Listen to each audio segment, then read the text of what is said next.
Pessoal, como nós estamos conversando há algum tempo, né, a nossa matéria, Direito Tributário 1, é uma matéria que tem muito ponto de contato com o direito constitucional. Vocês devem ter percebido que uma das principais fontes da nossa disciplina, a qual nós recorremos com frequência, é a Constituição Federal, né? Que, na verdade, hoje foi rebatizada, né? Eu não poderia começar a aula sem fazer essa referência aqui, essa piada, né? Porque é piada pronta, apesar de ser muito grave, né? Hoje a gente vai estudar o artigo 150, né, inciso 6, do Jair Bolsonaro, né, que se auto-intitulou hoje a Constituição. Eu sou a Constituição. Fora a gravidade dos atos que aconteceram ontem, né, que por si só já justificariam um pedido de impeachment, porque claramente atentam contra a independência dos poderes, atentam contra o regime democrático, atentam contra a Constituição, hoje ele ainda me complementa com essa, né? Se autoproclamando a Constituição. Tá certo que, né, acho que está claro que é difícil, né, entender a lógica, né, de atuação do presidente da República, mas a fala é muito grave, né? Então, como professor de Direito Constitucional de vocês, como professor de Direito Tributário de vocês nesse semestre, eu não posso deixar de fazer aqui a minha crítica a essa fala extremamente infeliz e, obviamente, né, manifestar todo o meu repúdio à atuação do presidente nas manifestações de ontem, que são manifestações antidemocráticas, né? Não deveriam ser endossadas por um chefe de Estado e por um chefe de governo do maior país da América Latina, né, vamos dizer assim. Dito isso, né, e feito esse pequeno desabafo, eu começo a nossa matéria dizendo, ou a nossa aula de hoje, dizendo que nós vamos dar sequência no estudo das imunidades tributárias, estudando hoje especificamente a imunidade de impostos prevista no artigo 150, inciso 6 da nossa Constituição. Então eu já aproveito a oportunidade para pedir a todos vocês que deixem a Constituição de vocês aberta no artigo 150. E nós vamos ler hoje o inciso 6 e nele vamos identificar 4 imunidades. Imunidades essas que eu pretendo trabalhar todas na aula de hoje.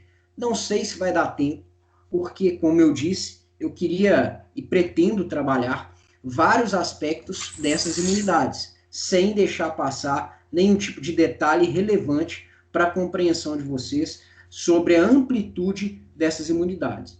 Nós sabemos, né, imunidades definem áreas de não incidência tributária, são a face negativa da competência tributária, portanto, são garantias constitucionais do contribuinte, são direitos fundamentais do contribuinte e que não estão previstos no rol do artigo 5º, mas, apesar disso, como o próprio Supremo já entendeu, integram cláusulas pétreas da nossa Constituição, não podendo ser suprimidas ou reduzidas, nem mesmo por meio de emenda à Constituição.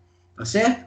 Bom, eu vou aqui, em primeiro lugar, projetar para vocês o início, né, do que eu pretendo trabalhar com vocês na aula de hoje, né?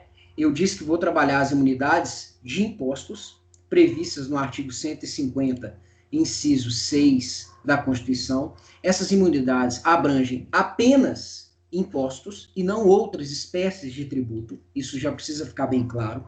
Elas são interpretadas de acordo, né, com a previsão dos dispositivos que nós vamos ler, mas vocês vão perceber que a amplitude dessas imunidades acaba sendo definida pelo Supremo Tribunal Federal e, em alguma medida, né, também em julgados do STJ, na medida em que casos concretos vão trazendo indagações relevantes sobre o âmbito de proteção dessas imunidades. É óbvio que todo contribuinte tende a defender a leitura mais ampla possível das imunidades. E como nós já estudamos na aula passada, como as imunidades não se confundem com as isenções, as imunidades podem e devem ser interpretadas de forma ampliada. diferentemente das isenções, que, por lei, devem ser interpretadas restritivamente. Nós vimos, imunidades definem campos de não incidência. A isenção não. A isenção apenas vai suprimir a tributação por suprimir, né, naquela hipótese específica, a possibilidade de cobrança do tributo. Tá certo? Então, a imunidade, diferentemente da isenção, por definir campos de não incidência tributária, de não competência, define um âmbito onde o poder de tributar não pode incidir. Daí, ser interpretada como limite ao poder constitucional de tributar.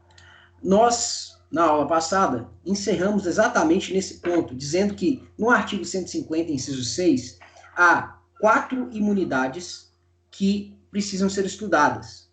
As imunidades das entidades políticas, que são também chamadas de imunidades recíprocas ou subjetivas, nós vamos ver por quê.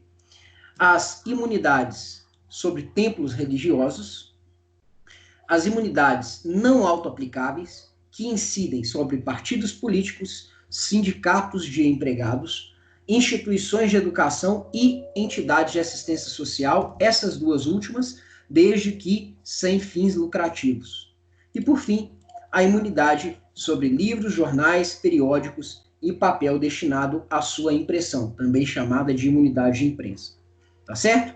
Na aula de hoje, nós vamos estudar essas 4 imunidades. E eu começo pelas imunidades ditas recíprocas, subjetivas ou imunidades que recaem sobre entidades políticas. Em primeiro lugar, nós estamos falando da imunidade prevista no artigo 150, inciso 6A. Todos vocês devem estar vendo o material que eu estou compartilhando. Então, agora, nesse momento, parem de olhar um pouco para ele e acompanhem comigo a leitura do artigo 150, inciso 6, a linha A. Vou repetir, eu vou ler agora o artigo 150, inciso 6, a linha A. Eu queria que vocês acompanhassem a leitura comigo. Diz assim o artigo 150, inciso 6, a linha A. Vou ler o caput também para poder contextualizar aquilo que eu vou falar agora nos complementos. Tudo bem? Diz assim o caput do artigo 150.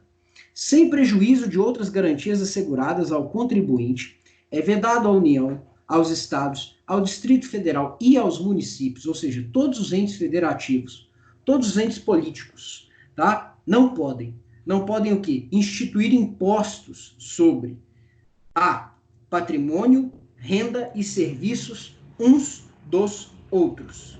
Essa imunidade é uma imunidade que proíbe, portanto, a tributação por meio de impostos incidentes sobre patrimônio, a renda e os serviços que são executados pelos entes políticos, a saber, os entes federativos, União, Estados, Distrito Federal e municípios.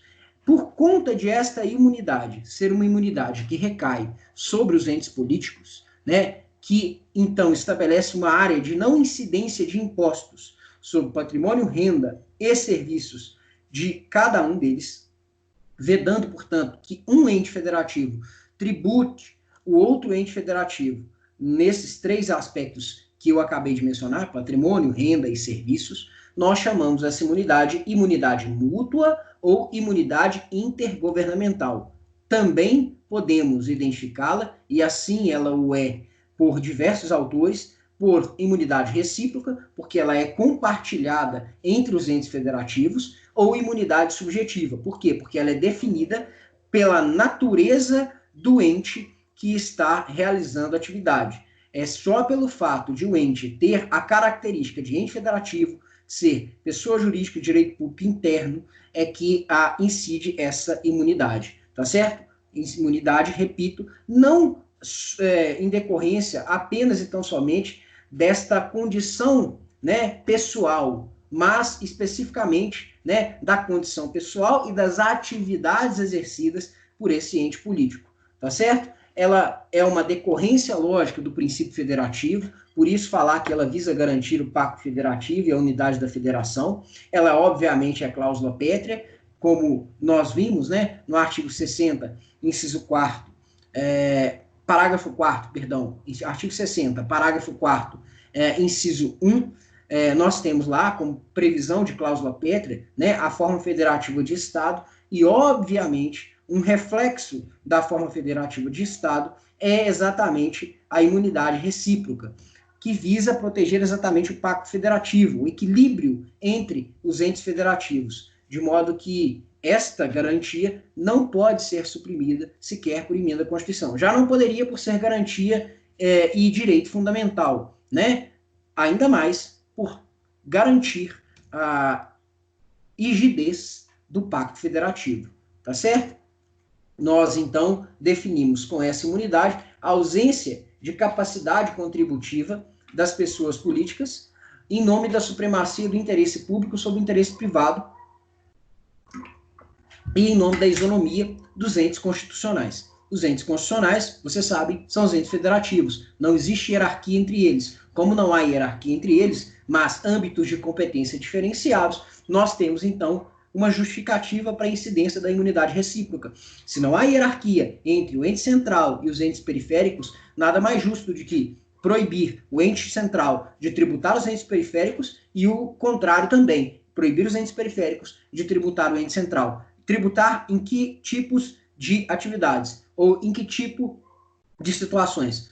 Veda-se a tributação da renda, do patrimônio e dos serviços prestados por esses entes federativos. Tá certo? No plano classificatório, isso aqui apenas, né, a título de informação, porque é uma questão que costuma ser muito cobrada em provas, tá? Nós temos a imunidade recíproca, também identificada como imunidade subjetiva ou pessoal, já falei isso, ela se define em decorrência da condição de certas pessoas, elas são pessoas de direito público interno, e também é chamada de imunidade ontológica ou implícita. Ontológica por quê? Porque ela é extraível da capacidade contributiva, que falta às pessoas políticas. Explico.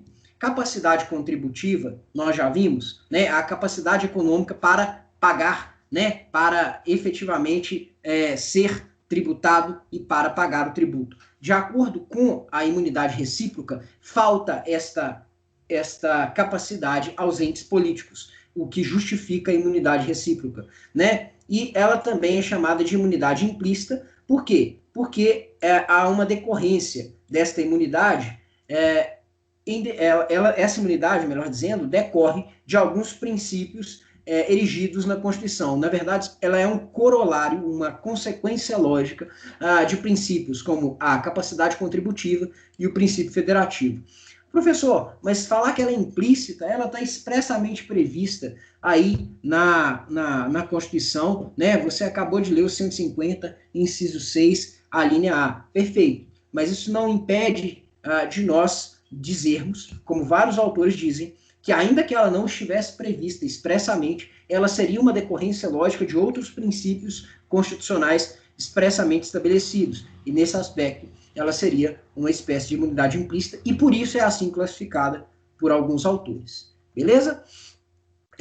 Eu queria, então, trabalhar com vocês algumas hipóteses de incidência e de não incidência desta imunidade recíproca. Por quê? Porque, na prática, parece fácil identificar qual é a repercussão, o âmbito de proteção dessa imunidade. Mas existem situações que geram determinadas dúvidas. Por exemplo, a primeira pergunta que deve ser feita é em relação aos impostos indiretos. Entendam, o que são impostos indiretos? Nós vamos estudá-los. Impostos indiretos são aqueles que permitem ao contribuinte repassar a outra pessoa o ônus sobre o tributo. Ou seja, não é o contribuinte de direito que paga o tributo, é o contribuinte de fato, que não é contribuinte na verdade, mas aquele tributo ele acaba sendo transferido para o preço da mercadoria. Então, nesse caso, ou para o preço do serviço. Então, nesse caso, nós estamos falando de tributos indiretos. E a resposta aqui é a seguinte, veja, uma decisão recente do Supremo Tribunal Federal, né, relativamente recente, 2017, disse o seguinte, depende. A resposta é, depende. Imunidade tributária recíproca, ela alcança os tributos indiretos?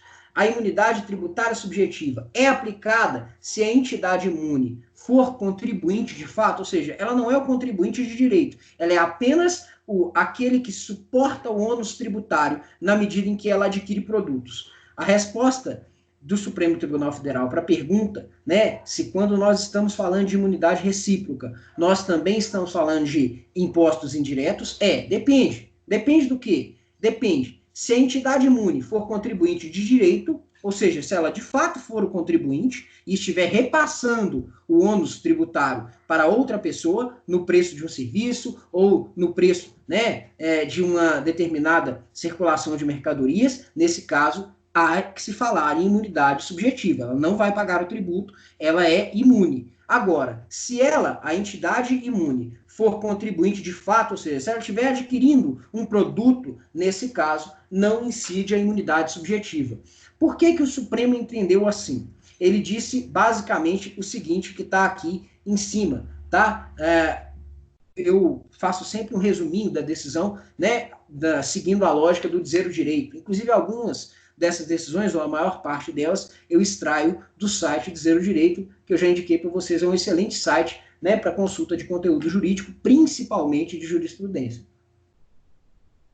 Disse assim o Supremo Tribunal Federal no julgamento do recurso extraordinário 608-872. A imunidade tributária subjetiva aplica-se aos seus beneficiários na posição de contribuinte direto, mas não na simples condição de contribuinte de fato, sendo irrelevante para a verificação da existência do beneplácito constitucional a repercussão econômica do tributo envolvido. Então, o que define, de acordo com o Supremo Tribunal Federal, a hipótese, né, de se a imunidade vai ou não operar no caso dos tributos indiretos, na verdade, os impostos indiretos, é saber quem é o contribuinte de direito, quem é verdadeiramente o contribuinte. Se for a pessoa política, ótimo, incide a imunidade. Se não for ela, ou seja, se a pessoa política é mera contribuinte de fato, aí não há que se falar em imunidade recíproca. Com relação a esse julgado, tem alguma dúvida? Ou nós podemos avançar? Eu preciso que vocês me deem um feedback para que nós avancemos gradativamente. Coloque aí para mim, sim, não, podemos avançar, para a gente poder ir com calma e avançar para a segunda questão aqui, que diz respeito aos entes da administração pública indireta. Alguma dúvida, pessoal, em relação a esse primeiro julgado? Por mim tá ok. Obrigado, Vitor. Não entendi muito bem a imunidade ontológica. Na verdade, é só um sinônimo, Mariana, é só um sinônimo para a imunidade recíproca, tá? Ela é dita ontológica, é um nome que eles dão para ela, tá? Porque ela derivaria, né, da essência da própria tributação, né, ou da desautorização da tributação de entes políticos. Daí a ideia de ontológica. Tem a ver com a essência do ser, tá certo? É isso. Joia? Sim, podemos avançar? Ótimo. Então vamos lá. A segunda questão que envolve a imunidade recíproca é se a imunidade recíproca alcança entes da administração pública indireta. Nós estamos falando que da sociedade de economia mista e das empresas públicas em especial, tá? A resposta é depende. A resposta é depende. Por que que depende? Porque se a empresa pública ou a sociedade de economia mista explora atividade econômica em sentido estrito, ela não se beneficia da imunidade recíproca. Tá certo? Ela não se beneficia da imunidade recíproca. Agora, se ela é prestadora de serviço público, aí, nesse caso, ela vai ser amparada pela imunidade recíproca. Seja ela sociedade de economia mista ou empresa pública. Perfeito? Então, vamos lá. O que vai diferenciar, no caso da incidência da imunidade recíproca sobre pessoas jurídicas de direito privado que integram a administração pública indireta, a saber, sociedade de economia mista ou empresa pública, é se a empresa pública ou a sociedade de economia mista explora atividade econômica em distrito ou presta serviços públicos à coletividade. Se ela for exploradora de atividade econômica, não há que se falar em imunidade recíproca. Ela não tem imunidade sobre impostos. Se ela é prestadora de serviço público, aí sim ela recebe o beneplácito a proteção, né, da imunidade recíproca. Isso está aqui em alguns exemplos. Os Correios, né, empresa brasileira de Correios e Telégrafos, é imune em relação aos impostos. Infraero, também imune, né? A Sociedade de Economia Mista, que prestam serviços de água e esgoto, também são imunes, ainda que haja cobrança de tarifas, tá certo? Outros exemplos aqui que eu coloquei para vocês. Bernardo, a imunidade recíproca é cláusula pétrea? Peraí, deixa eu ver a pergunta, Sandra.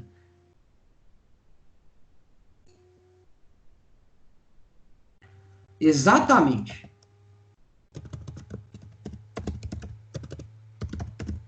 É o Vitor que está perguntando. Exatamente, Vitor. Acho que você chegou um pouquinho depois, eu tinha falado isso no começo da aula. Me diga. Sem problema. A pergunta é pertinente. É cláusula pétrea, não pode ser suprimida, né, nem mesmo por emenda à Constituição, apesar de não estar previsto no artigo 5º, integra o rol de garantias e direitos fundamentais do contribuinte, tá certo? Deve ser interpretada de forma ampla e nós estamos, então, entendendo aqui quais são, né, as repercussões das imunidades de impostos do artigo 150. E começamos pela imunidade recíproca, mas é cláusula pétrea sim, tá bom? A mesma coisa acontece aqui, ó, em relação à Casa da Moeda, alguns hospitais, tá? Sempre deixando claro que nós estamos falando de prestadoras de serviço público, tá? Outro julgado que é relevante, e esse aqui é recente, né? 6/9/2018, relativamente recente, né? Diz respeito à Caixa de Assistência de Advogados. De acordo com o Supremo, elas gozam de imunidade recíproca. Por quê? Olha o julgado. As caixas de assistência de advogados encontram-se tuteladas pela imunidade recíproca prevista no 150, inciso 6A da Constituição. Para aplicação dessa espécie de imunidade, há que se constatar a presença de 3 pressupostos. Prestação de serviço público delegado, que a entidade exerce serviço exerce o serviço, né, e que é em virtude de lei pública, e o serviço que é prestado por um ente público que não persegue finalidade econômica. Tais pressupostos são observados em relação às caixas de assistência de advogados. Daí dizer que elas gozam de imunidade tributária, imunidade sobre impostos, também chamada de imunidade recíproca. Ela é uma entidade que não tem fins lucrativos, ela exerce, né, um serviço público e ela, em terceiro lugar, né, ela presta um serviço público delegado. Beleza? Ela não explora atividade econômica, portanto, em sentido estrito. Agora, vimos então hipóteses em que incide a imunidade recíproca e hipóteses em que não há que se falar em imunidade recíproca. Eu trouxe aqui algumas para vocês. Não há aplicação da imunidade recíproca ou subjetiva, ou seja, ficam fora da imunidade recíproca. Terão a sua renda, terão os seus serviços, terão o seu patrimônio tributados por impostos. O que? As empresas públicas e sociedade de economia mista que exploram a atividade econômica, coloquei aqui alguns exemplos. Petrobras, Caixa Econômica Federal, Banco do Brasil, tá? As concessionárias, permissionárias e delegatárias de serviços públicos, em que há pagamento de preços ou tarifas pelo usuário. A contraprestação do usuário aqui se dá por meio do pagamento de tarifas. Concessionárias de transporte, telefonia de energia elétrica, também vão pagar tributos, tá certo? Em terceiro lugar, os imóveis pertencentes a entidades imunes, objetos de contrato de compromisso irrevogável de compra e venda, arrendamento mercantil, cessão de uso ou concessão de uso. Entenda, isso aqui é uma súmula que nós precisamos estudar com calma. Diz assim a súmula: o promitente comprador de imóvel residencial transcrito em nome de autarquia é contribuinte ao IPTU. O que na verdade, está por detrás dessa súmula? Se a administração pública firma um contrato que tem por objeto um imóvel da pessoa jurídica de direito público, ela é imune, né, em relação a impostos que incidem sobre esse bem, mas o contratante não. Então, a imunidade que incide sobre o bem e que beneficia a entidade política não alcança o contratante, não alcança o promitente comprador, não alcança o arrendatário, não alcança o cessionário, Por quê? Porque ela só se aplica em decorrência da característica, né, da posição ocupada pelo sujeito passivo. No caso aqui, nós estamos falando, né, do contribuinte, e o contribuinte que é imune nós sabemos, a entidade política, a saber, o ente federativo. Ela não alcança, portanto, os contratantes nos casos em que o imóvel que é tributado, né, está sendo negociado ali, né, como objeto de um contrato. Beleza? Alguma dúvida até aqui? Ela não é, portanto, meus caros, uma imunidade real, ela é uma imunidade subjetiva, uma imunidade que tem a ver com o sujeito que será, né, imune do poder de tributar nesse caso. Beleza? Por isso que ela não alcança os contratantes na medida em que eles não são imunes. Alguma dúvida? Podemos avançar?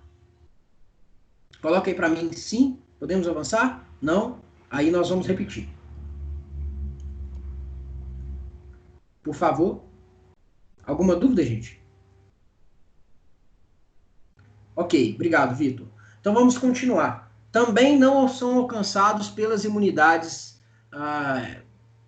recíprocas os serviços notariais ou registrais. Não possuem imunidade recíproca. Nós sabemos que eles têm natureza, né, de pessoas jurídicas de direito privado. Não há que se falar em imunidade nesse caso. Empresa privada com finalidade lucrativa. Também não há que se falar em imunidade tributária. Tá certo? Além dessas hipóteses, eu coloquei aqui alguns julgados. Depois eu queria que vocês lessem. Tá? Eu não vou ler eles não, porque, em última instância, né, o que está nesses julgados já é algo que eu já explorei na minha fala anterior, tá certo? Mas deixei eles aqui no material de vocês para vocês lerem. Agora eu queria fazer uma rápida pausa e logo na sequência trabalhar a imunidade de qualquer templo, imunidade sobre templos religiosos, tá? Imunidade sobre templos de qualquer culto. Meus caros, parênteses por quê? Eu, na próxima aula, amanhã, né? Ou melhor, na próxima aula, na segunda que vem, vou apresentar para vocês uma atividade. Né? Na verdade, nós não teremos a aula, vocês terão o tempo da aula para fazer uma atividade, que é uma atividade avaliativa, é uma prova, tá? Eu vou colocar lá, vocês vão ter o tempo da aula para fazer a prova, vocês vão ter direito a 2 tentativas, né, de fazer essa prova, podem consultar, não tem problema, vai ser uma prova de múltipla escolha, e a matéria da prova vai até imunidades, até o ponto em que eu parar na aula de hoje, tá certo? Nós também teremos prova na semana que vem, na quinta-feira.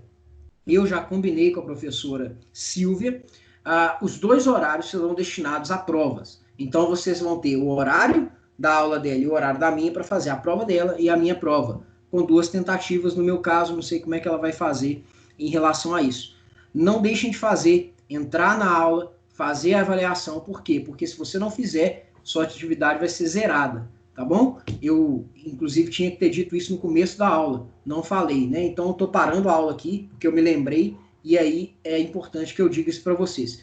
Eu já disponibilizei todo o material, as questões vão ser feitas com base no material, e, obviamente, né, tudo aquilo que eu falei é relevante. Nós fizemos um exercício na aula passada, eu passei várias questões, só não tem a parte, né, das imunidades, que eu preciso que vocês complementem, mas na próxima aula, então, a gente vai ter a nossa atividade avaliativa, nossa primeira atividade avaliativa no valor de 30 pontos. Amanhã não tem aula porque é feriado, né? O Isabela vai respeitar este feriado em específico. Na quinta-feira nós temos aula normalmente, tá certo? Só amanhã, portanto, nós não teremos aula. Combinado? Dá um ok para mim, dá um joinha, fala que você entendeu, para a gente então começar a falar das imunidades incidentes sobre templos religiosos. Maravilha, pessoal, maravilha. Então vamos continuar. Imunidades sobre templos religiosos, está no 150, inciso 6, a linha B. Então vai lá, abre para mim a Constituição, 150, inciso 6, a linha B, melhor dizendo.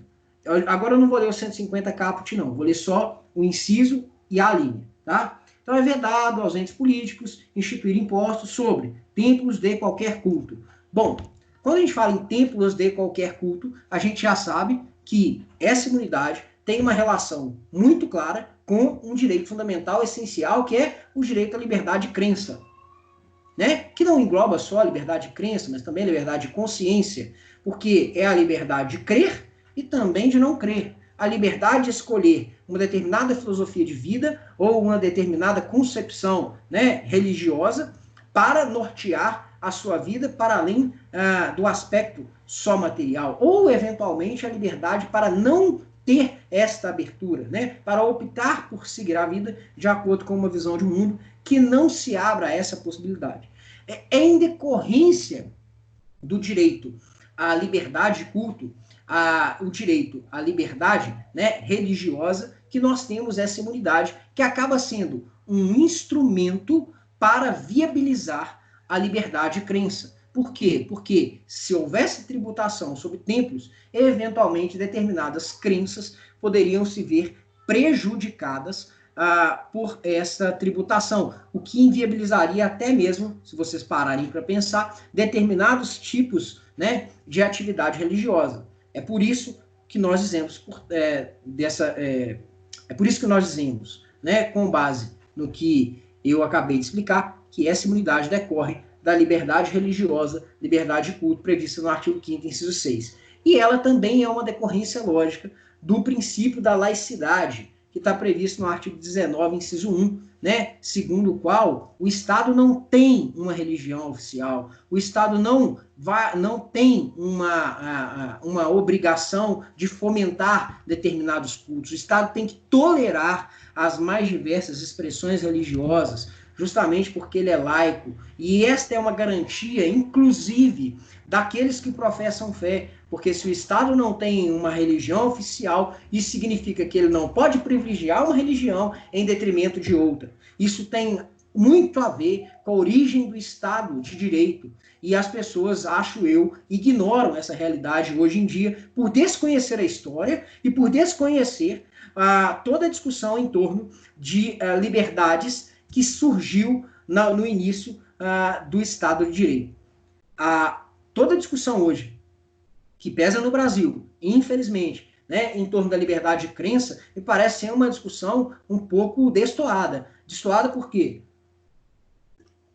Porque, pelo menos por parte de alguns agentes públicos, me parece muito claro, né, que a visão é, bom, você tem liberdade de crença, desde que a sua crença seja a crença que nós avalizamos como a crença que é admissível. Se a sua crença não for esta, desista, você não tem possibilidade de ser. Isso é incompatível com a Constituição pluralista e democrática de 1988. Isso é incompatível com qualquer regime democrático. Isso não pode ser aceito. E olha que quem está falando com vocês é alguém que tem um determinado credo religioso, né, que tem uma concepção sobre como devem ser as coisas nesse âmbito, né, que tem uma abertura, né, para uma religião com pretensão universalista. Só que sob a perspectiva do direito, sob a perspectiva do Estado de Direito, não há que se admitir outra possibilidade, sob pena de você instrumentalizar o sujeito. E qualquer pessoa que leve a sério o direito e a Constituição não pode admitir essa hipótese. Apenas estados totalitários proíbem as pessoas de exercer os seus credos, né? Sejam eles quais forem, obviamente respeitados os direitos fundamentais. Beleza? Isso tem que ser pontuado. Além, né, de estar relacionada com o princípio da laicidade, né, e com a liberdade religiosa, esta imunidade ela alcança apenas impostos, tá? E ele sempre incide, volto a dizer, lê lá para mim, né? Não pode instituir impostos sobre templos de qualquer culto. Incide sobre templos. Mas há uma interpretação que é uma interpretação ampliativa em relação a esta linha. Por quê? Porque o Supremo Tribunal Federal e o STJ